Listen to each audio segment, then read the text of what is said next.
Well, hello once again, my friends, and happy Halloween.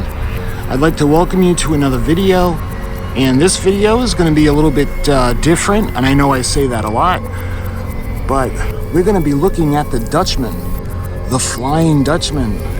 And what makes this video special is this is going to be the end of the Flying Dutchman.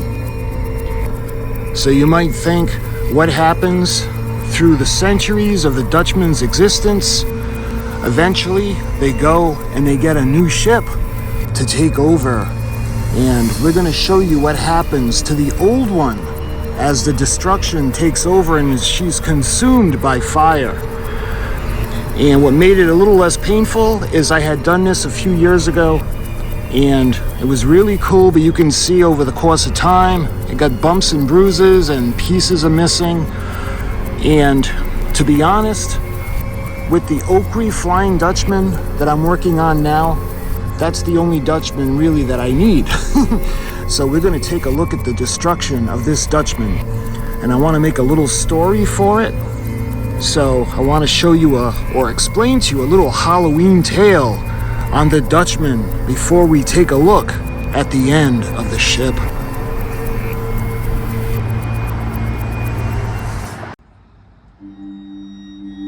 Throughout history, the mere mention of the Flying Dutchman would cause both thoughts of doom as well as impending disaster.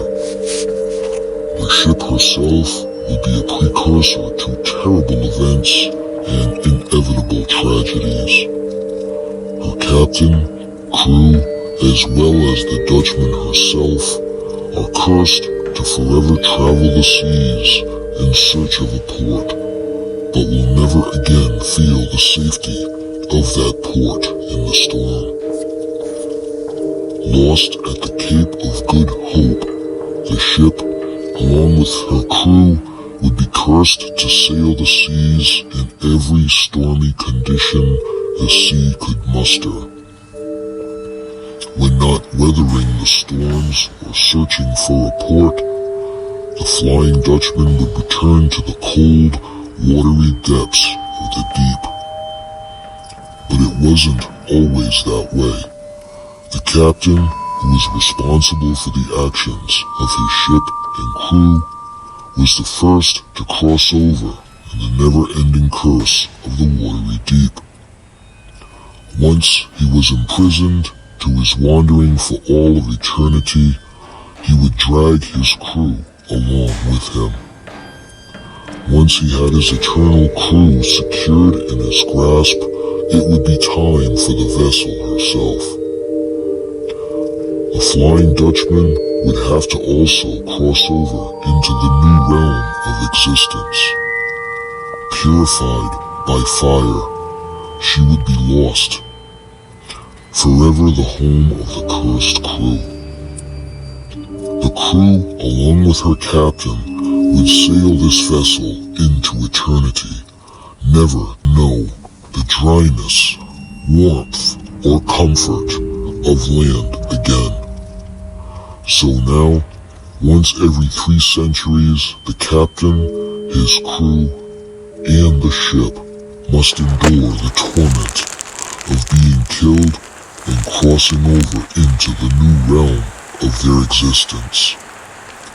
The Flying Dutchman herself must also endure the slow decomposition and eventual fire to mark the end of her physical existence before returning to her cold and black, deep prison within the ocean depths.